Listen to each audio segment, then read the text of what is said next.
Service District. And Wendy, could you do the roll call for us?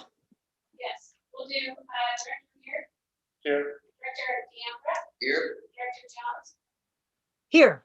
Director Redford. You're muted, right?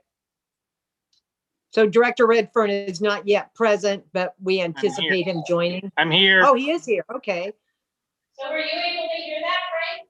Yes. Okay. So all 4 directors are present, correct, Wendy? Correct. Director Beard, can you please lead us in the Pledge of Allegiance?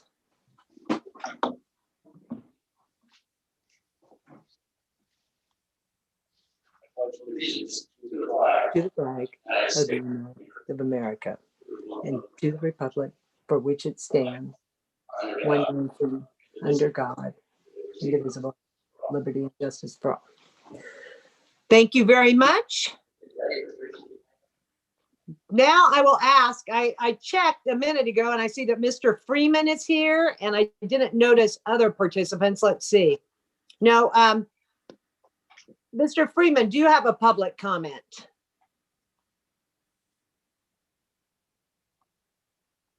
He does not appear to. So we can move on to agenda item 5, which is the discussion and possible appointment to fill the vacancy on the board of directors. So General Manager Acosta, can you go ahead and take over? Yes, ma'am. Tonight we're here with 2 appointees, Mr. Barry White, Mr. Bradley Manpower. Correct. As they are both here present today for the board of directors. If there's any questions, ask any questions, interview them, and hopefully tonight we make a selection of the appointment members to the vacancy. We have to complete the vacancy during the vacancy based off of the recommendation of legal counsel at February 14th. So this is the perfect opportunity to complete that. At the conclusion of selecting an appointee, Wendy will do the oath of office.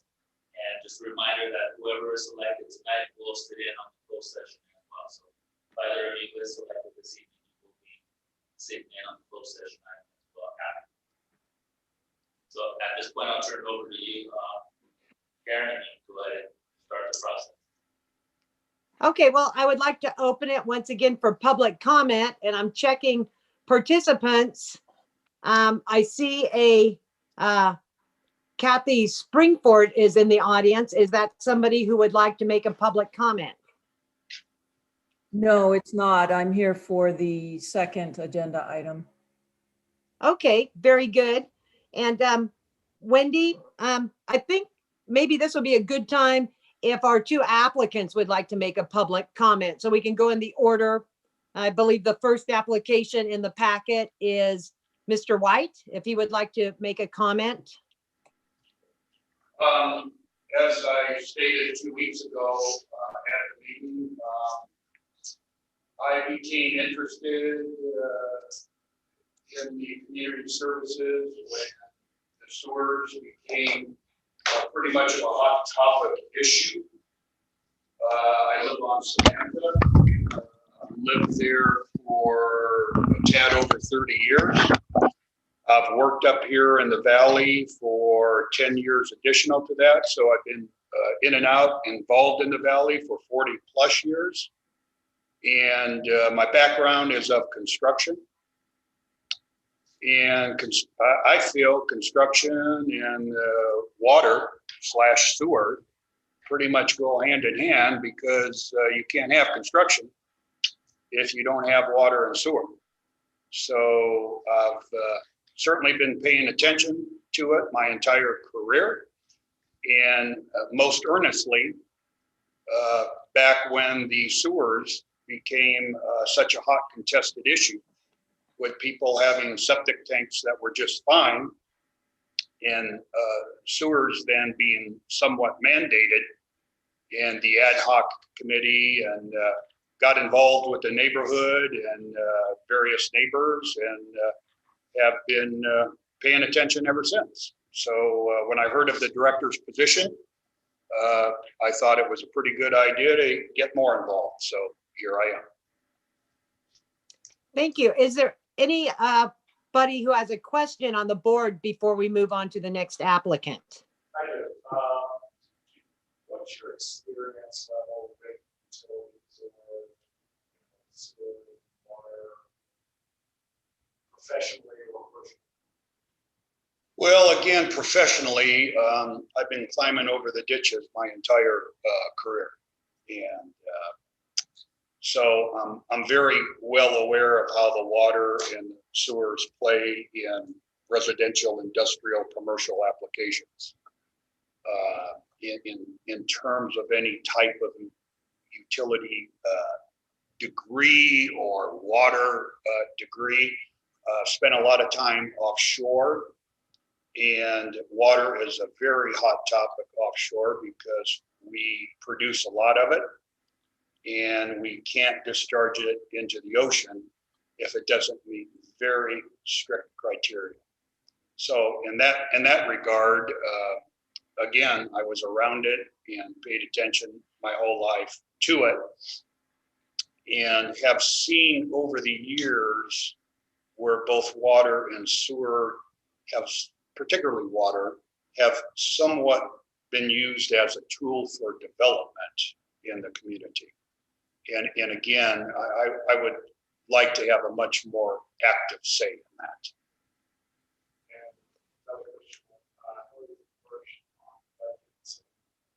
I'm having trouble hearing the questioning.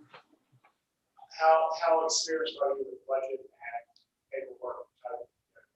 Business Well, I have my own C10 electrical license, and though it's not active, I've been in management with the electrical company that I did work for 30, 40 years. So did a lot of bidding, did a lot of supervision, brought a lot of jobs in under budget and had a few over budget. So in that regards, I am familiar with the bottom line.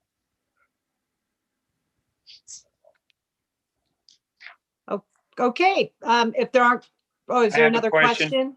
Yes, Director Redfern. Mr. White, you said you were involved previously with the, when there was a sewer project being looked at. Would you say overall you were for that project or against it?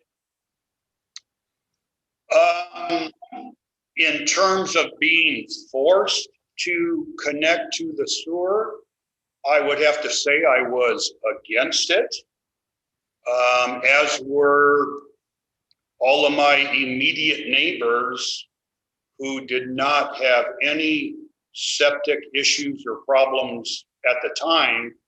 And considering I lived down in easements, my tie-in was more expensive than the average because of the linear footage. So I would have to say I would be against it, or I was against it.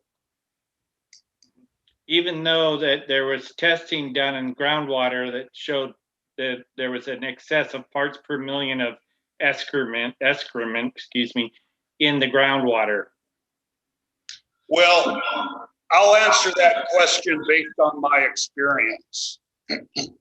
And what I mean by that is I was in charge of the Chevron pipeline that ran through Hollister Ranch.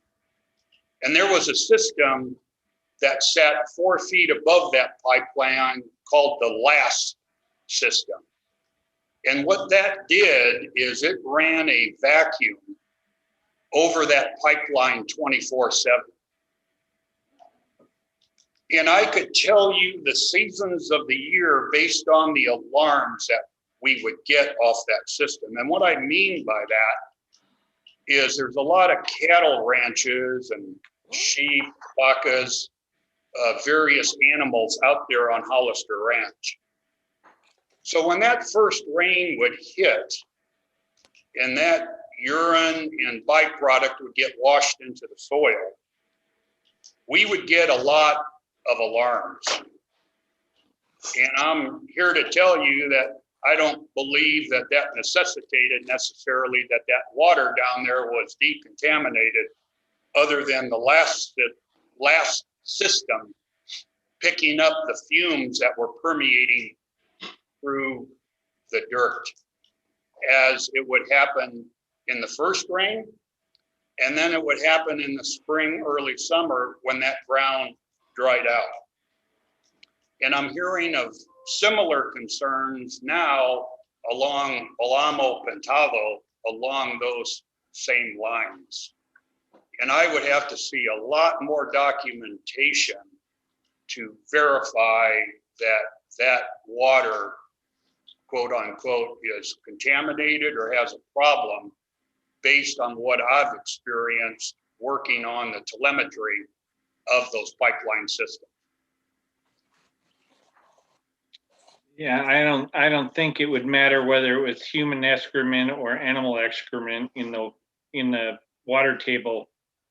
I wouldn't want to drink it if it was over the state standards. Okay, thank you. Well, That's my question. let me add one more thing to that. Again, with my offshore experience, we dealt with water individuals on a consistent basis. And I talked to one individual about that, and I told him I was on a septic system, and he told me, based on his years of experience, that probably 25, 30 feet away from my leach lines, my water is about 97.5% contamination free. That's pretty remarkable, that the soil is that amenable to pulling those minerals out of that contamination. That's very impressive. So I am familiar with how it works.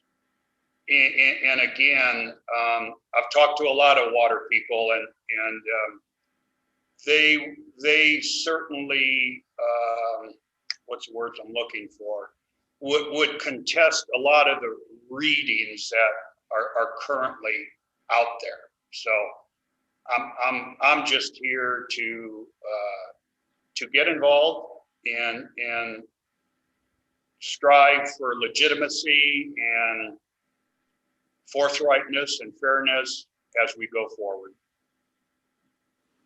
Thank you very much, Mr. White. Does that cover the question? Should we move on to the next applicant? Or is there another question, Jose? Mr. Dion. How do you feel about the casino, the Indians? You have a problem with them?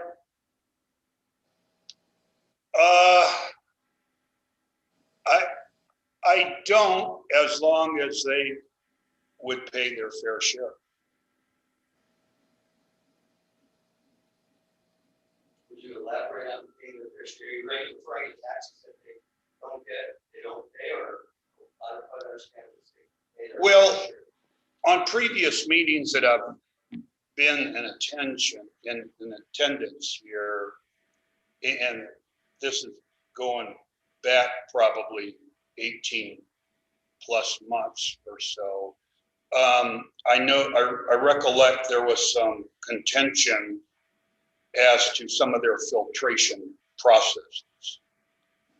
And from what I understood, I mean, they were holding up their end of the bargain as it related to coordination with you folks here.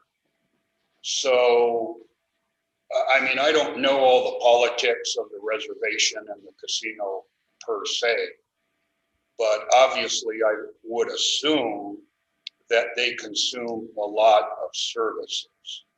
So again, I don't know the independence from them or the coordination from them for that matter, as it relates to the community here. But my basis would be that I would do everything to make sure that, to the best of my ability, that we saw eye to eye, and if there were any issues, I would work with them to resolve those. But I am not aware or privy to any particular issues that we have with them here in regards to that. Thank you. I believe that- Okay, that is it. General Manager Acosta, I'm looking at you. I'm not seeing the room, so I'm relying on you. Are there other questions, or do we move to the next applicant at this point? I believe all board members have asked the question of Mr. White to move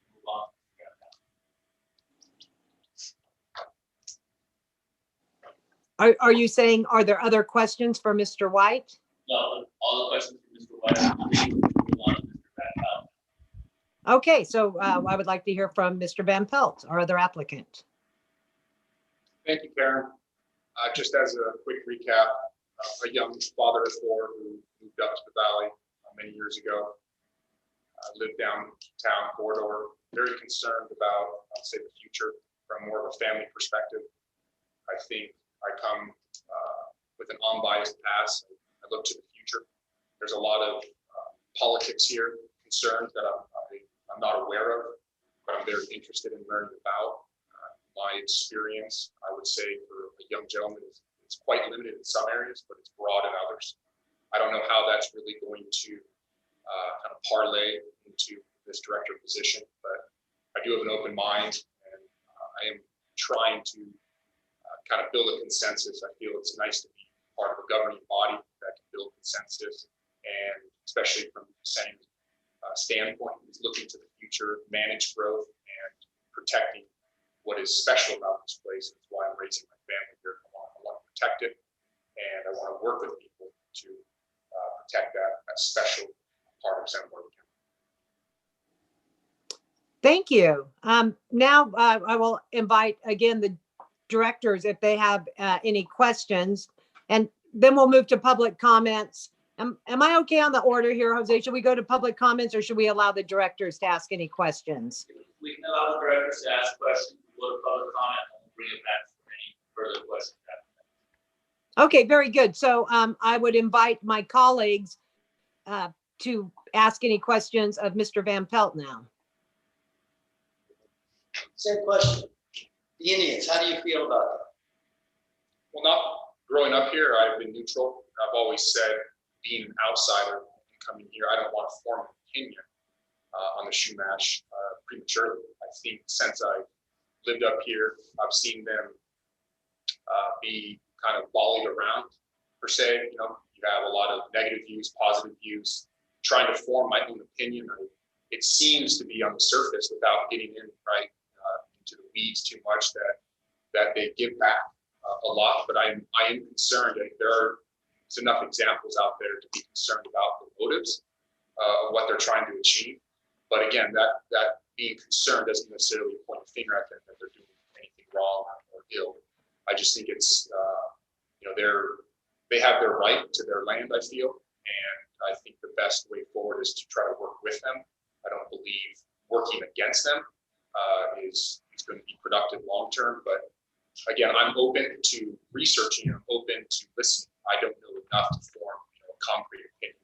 And as I said, being from primarily Santa Barbara, I don't come to this these meetings nor this table with a biased opinion. That's more access to grind with the Chumash.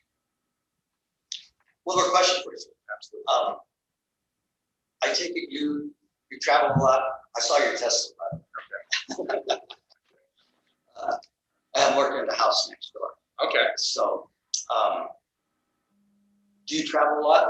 Would there be an issue time-wise where you're on the road or something, you have a meeting? I mean, what's your gut feeling on it? From what I look at from a time commitment, I don't see an issue. I have flexibility in my travel. I travel not out of being forced to. I travel to stay on top of business. And I'd like to say I'm fortunate enough that I could tap into some of the knowledge and the workforce in Silicon Valley, as well as travel down to San Diego. So I don't see a conflict when it comes to time commitment. I think my other fellow executives in the company know that this is a possibility, and I've spoken to them about it. It's no conflicts. Thank you. Director Beard or Director Redfern, do you have questions for Mr. Van Pelt?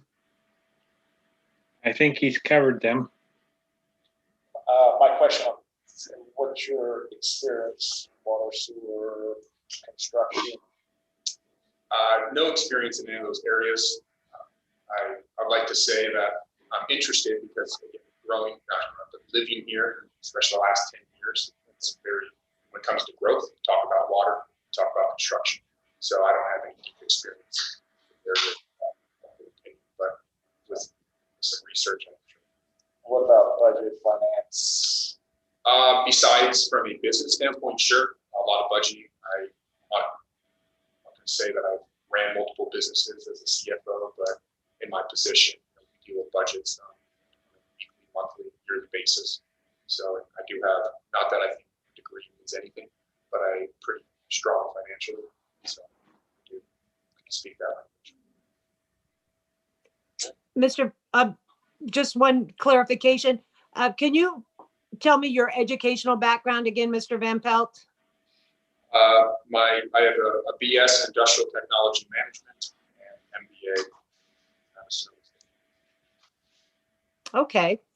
And then, so Director Redfern, Director Beard, and Director D'Ambra have all had an opportunity to ask questions. I don't have any specific questions for either candidate, but I would like to hear, is there any public comment? I'm going to look again.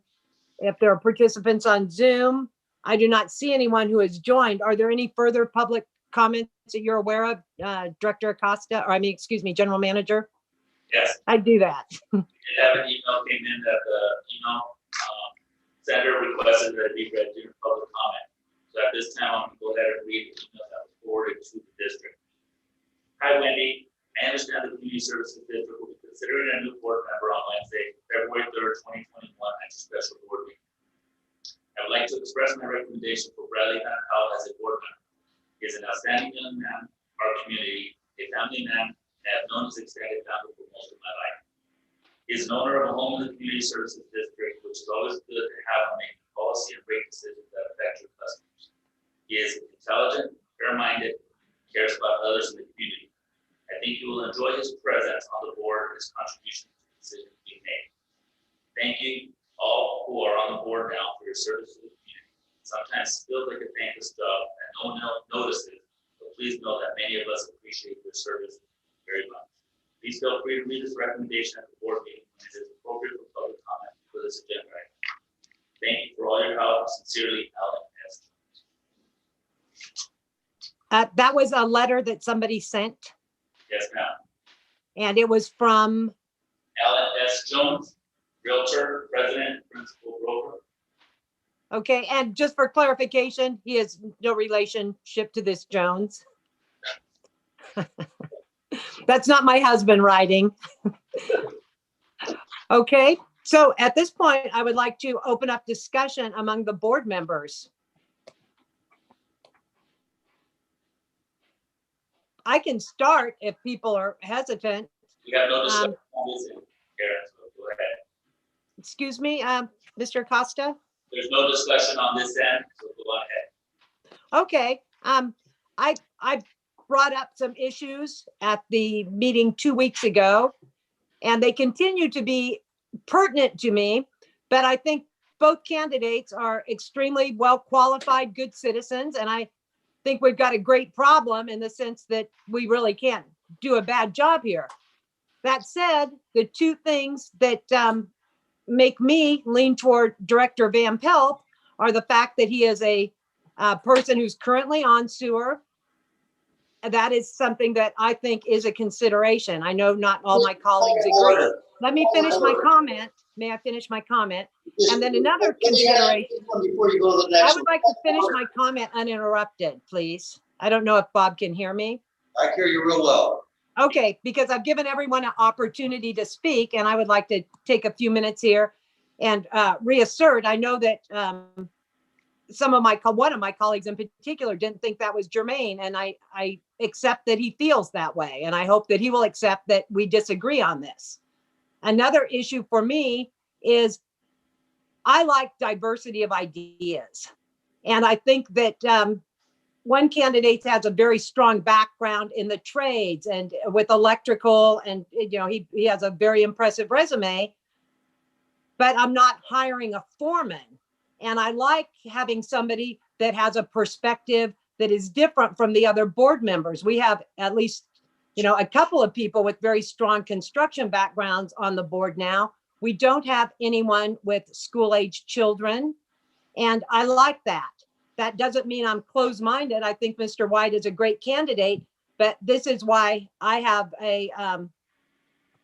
maybe need to be convinced that diversity and having somebody younger with a family who lives in the district, why that is not something that should be important to me. I think it is important to me. And I think it's important to other young families. As somebody that's been in the district since it's been formed, I didn't live here full time, but my husband owned the house when the sewer went in.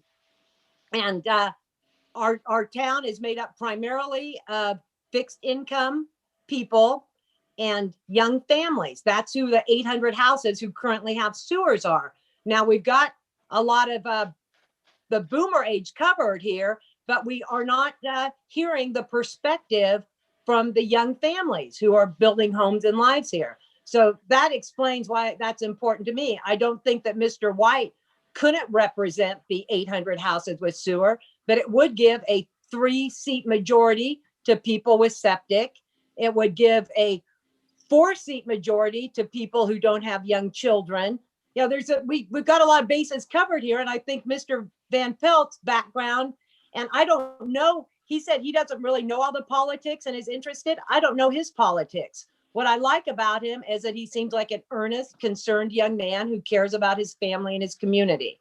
Mr. White has certainly been here a long time and knows the community well. And but that's what I'm looking at here. And I'm explaining my point of view. And go ahead now, Bob, and tell me yours. Or anyone who would like to, not just Director D'Ambra. Has nothing to do with you personally. First of all, for 14 and 18 years respectively between Higgins and Seymour, they were never challenged in their positions. They told me this, I have this on tape.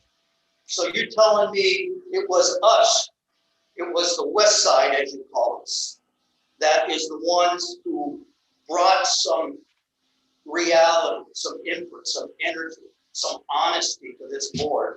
And if it wasn't for, as a matter of fact, Mr. Beard and myself, you would still be 4-1 against it. So I resent the fact that you say someone else on sewer. Where were you when your 800 people, your 800 residents here for 14 and 18 years? They were never even challenged, for God's sake. Okay? I resent that, what you said to me. He does this and I do this freely because we want to help. And nobody's worked harder, Karen, than me to keep costs down here and do more for this district. Is that a fair statement, ma'am? I think it's a very emotional statement, and I think you mischaracterized some of them. You asked me a question. I'd like to finish the answer. Are you going to let me answer your question, or are you just going to do a diatribe? You don't have It's getting very personal and emotional, and I'm trying to find somebody who is a good fit, and I'm trying to answer your question, Director D'Ambra. No, he's an excellent fit. My concern is the kind of massaging you're doing with this situation, that those are on sewer and those who aren't. There is no distinction. And I resent the fact that you, as the president, as a professional director on the board, break that decision. You break that, you segregate that. That's wrong. End of statement there. Now, for the children, that's wonderful. He is younger. That's wonderful. But that is totally irrelevant to the facts that we provide for our community. Okay? You can't bring it in. In essence, you're bringing in saying, I want a younger man. You said that last time. That is libelous. Okay? You're discriminating against someone who's older for someone who's younger. Not that it's his problem. It was your problem. That was wrong. And that is libelous. Libelous. You were liable in that statement. Okay? If you don't know that, get your attorney on the line. You can't make that statement. It doesn't. I don't think it's helpful to ultimately has nothing to do with the substance of a candidate. Okay? It has nothing to do with the substance of a candidate. He stands on his own, very strong, very powerful, very well educated, and he makes a beautiful presence here tonight. Much better presence than you did tonight, Madam President. Thank you. Would anyone else like to comment or be part of this discussion? I'll keep my opinion to myself on this one. Director Beard passing on comments. Director Redfern. Okay, so I heard Director Beard say he does not choose to comment. How about Director Redfern? Did you have a comment before we check for final public comments, and then we will go to a vote? My only comment is I think they're both qualified. Either one of them would be a good choice. So at this time, Okay, we'll vote, Karen. You need to do a- excuse me, General Manager Acosta, did you say something? We'll need a nomination, and then we'll need a second and a vote. Okay, so do we have a motion for a nomination?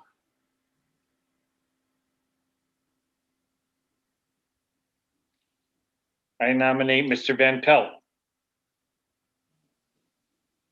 Okay, we have a motion to nominate Director Van Pelt. Do we have a second? I second the motion then. Wendy? 1 second. Okay, we'll do a roll call vote. We have a motion by Director Redfern and a second by Director Jones to nominate Bradley Van Pelt as the appointed director. We'll do a roll call vote. Director Beard. Aye. Director Gamble. Director Redfern. Aye. Director Jones. Aye. Motion passes. I would like to thank both applicants. And Mr. White, you're a very strong applicant, and I was impressed with you, and thank you. I hope that you will stay involved, and I hope that you'll consider running at the next opportunity. Will do. Thank you.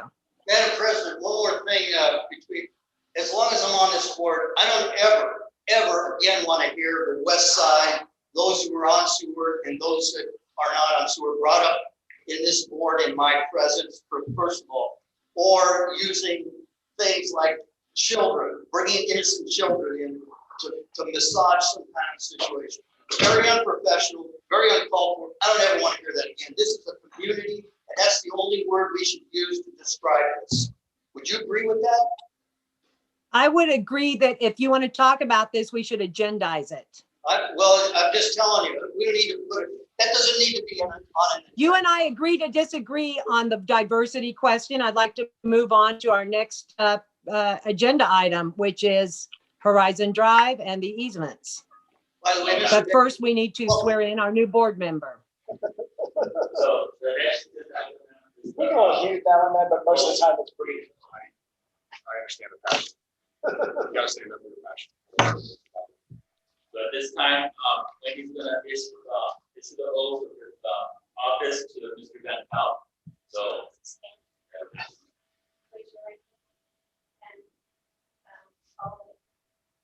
I, Bradley Van Pelt, I, Bradley Van Pelt, do solemnly affirm do solemnly affirm that I will support and defend I will support and defend the Constitution of the United States the Constitution of the United States and the Constitution of the State of California and the Constitution of the State of California against all enemies, foreign and domestic, against all enemies, foreign and domestic. that I will bear true faith I will bear true faith and allegiance and allegiance to the Constitution of the United States to the Constitution of the United States and the Constitution of the State of California, and the Constitution of the State of California. that I will take this obligation freely I will take this obligation freely without any mental reservation without any mental reservation or purpose of evasion, or purpose of evasion, and that I will well and faithfully discharge that I will well and faithfully discharge the duties upon which I am about to enter. the duties upon which I am about to enter. Perfect. Congratulations. Thank you. You are now the new director. It's customary for the little guy to buy pizza. What would you like in your pizza? Oh, Bob. Well, welcome aboard, Mr. Van Pelt. I am looking forward to being there in person at the next meeting. Thank So, you, Dr. Jones. Yes. So hang on, okay, hang on a second, Karen. So sure. I have to leave because it's closed session. Okay. So we need to schedule a time for training and to get all your paperwork. Okay. And you have to fill out like W4 and those kind of things. 900 or 700. Yeah, you'll have to do that too. That would go over, we'll go over all that training. And then, anything you hear tonight in closed session is confidential. It's not. Okay. Outside. Okay. I took my oath. Yes, I took my oath. Yeah. You want me to reach out to you tomorrow and set up a time at earliest convenience to Yeah, train? yeah, probably, we have, well, we should probably do it when the next board meeting. Probably do it early next week. Yeah, early next week, Friday.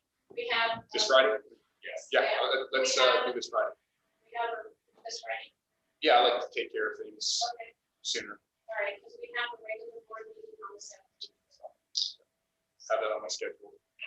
So we're gonna go ahead and set up a training for Mr. Graff for this Friday. We're gonna have that training. On board, up to speed, up to par of what's going on in the district, so he's prepared for the board meeting on February 7th. And then Karen, when you come back, I need you to come in and sign the oath of office. And you as well, Frank, when you have time, can you come in and sign the oath? Yep. Okay. All right. Absolutely. I have legal So counsel. I have legal counsel trying to log in right now. As soon as I get him logged on, we can move on to the topic for closed session. So just bear with me for a couple of minutes. I'm gonna pause the recording and I'm gonna remove anyone who shouldn't be in closed session from the meeting right now. Okay, I'm checking right now participants. And Kathy Springford is still here, as is Jay Freeman. Kathy Springford will be participating in closed session as she is the representative from Hamner and Jewel for the evening. Okay, and is Jay still logged on? He knows the rules. He's,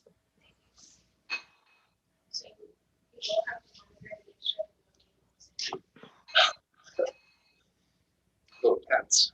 A little tense at times. It's good. No, I existed in that culture for a long time. I know how to